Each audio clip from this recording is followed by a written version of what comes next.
Hello अस्सलाम वालेकुम viewers, welcome to our YouTube channel NEET plus. Hope आप सब अच्छे होंगे और आपकी प्रैक्टिस अच्छे से जारी होगी। तो आज जो हमने एसी का टॉपिक लिया है वो है AC voltage applied to a capacitor. तो जो क्वेश्चन हमने लिया है that has been recently asked in your NEET 2020। A 40 microfarad capacitor is connected to a 200 volt 500 Hz AC supply. The RMS value of the current in the circuit is nearly. तो हमें क्या दिया गया है, एक कैपेसिटर दिया गया है जिसका दिया गया है 40 माइक्रोफैरड और दिया गया है हमें इसकी वोल्टेज बता गई, रेटिंग बता दी गई है 200 वोल्ट 50 हर्ट्ज़। जब आपको ऐसे दिया गया होगा 200 वोल्ट 50 हर्ट्ज़ तो ये जो वोल्टेज है ये मान ली जाती है ये आरएमएस दी होती है जब इसका कोई भी जिक्र नहीं दिया गया होता है। तो हमें बोला गया है the RMS value of the current in the circuit is, हमें इसके थ्रू जो करंट फ्लो कर रही होगी उसका आरएमएस वैल्यू निकालना है। तो ये तो बेसिक है, हमें V is equal to I R ही लगाना है। हमारी V दी गई है, R जो इसका होगा रेजिस्टेंस उसे हम कहेंगे इम्पीडेंस ऑफ कैपेसिटर और I हमारी आ जाएगी IRMS करंट, बिकॉज हम वोल्टेज भी यहाँ से VRMS ही देंगे। तो कैपेसिटर की जो इम्पीडेंस होती है वो किसके बराबर होती है, वो होती है बराबर 1/ωc। तो ये ओमेगा क्या कहलाती है, फ्रीक्वेंसी, लेकिन हमें फ्रीक्वेंसी दी गई है 50 हर्ट्ज़, दैट इज़ एफ दिया गया है, ना कि एंगुलर फ्रीक्वेंसी दी गई है।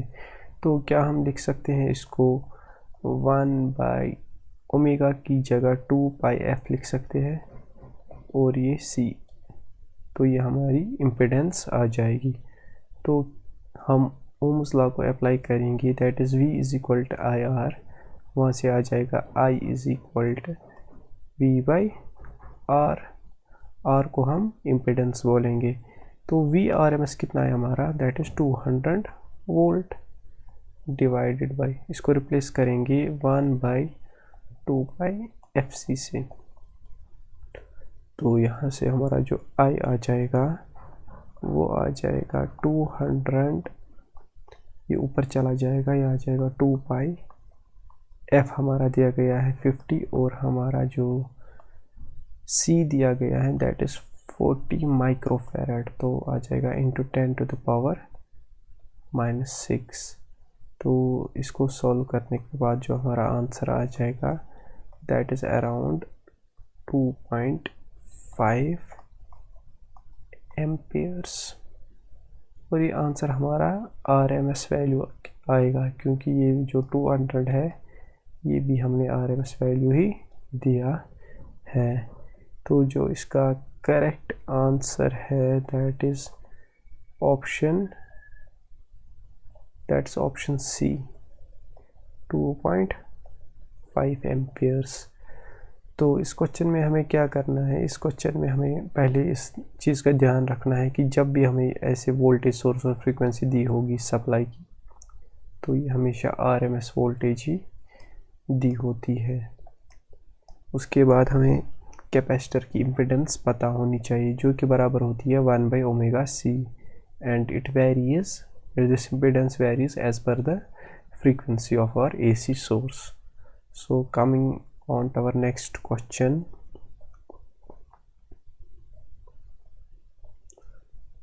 This question has been asked in NEET 2016. क्या कहा गया है, a small signal voltage Vt is equal to V0 sin omega t is applied across an ideal capacitor.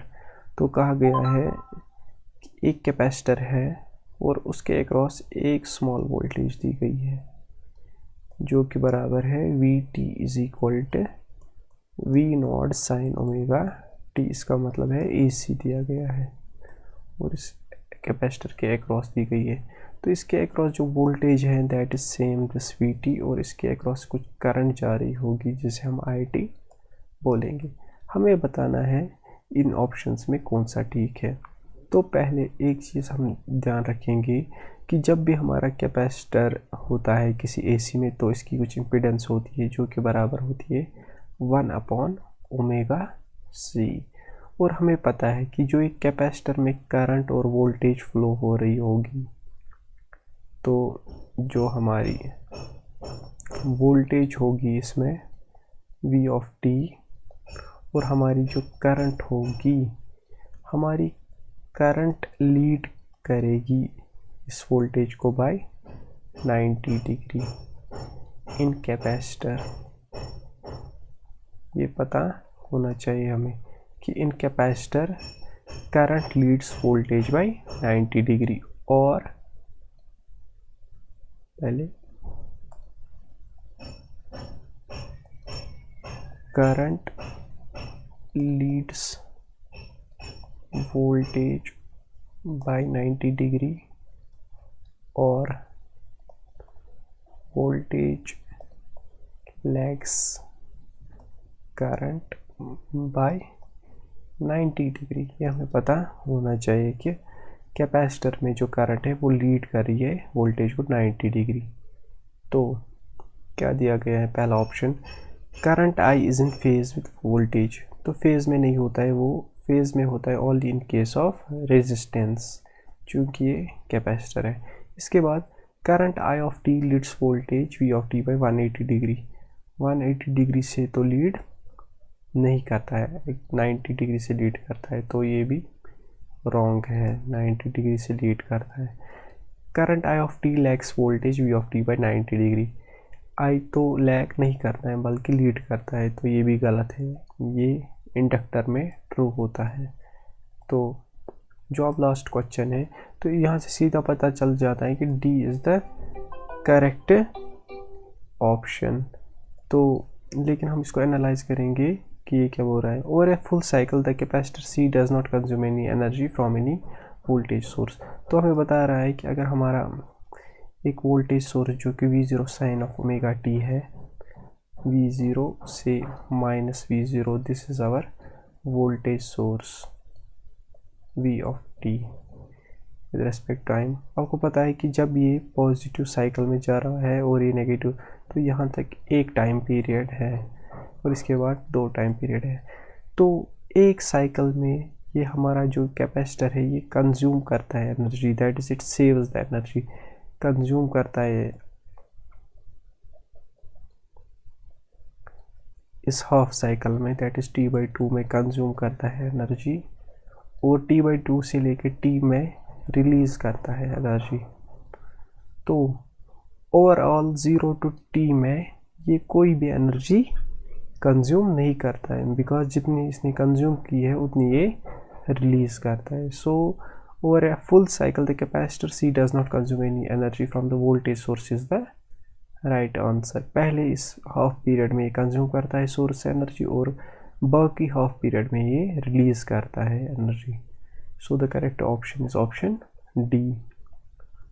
Hope you have got the concept behind this video. Please like and share my YouTube channel with your family and friends. Thank you.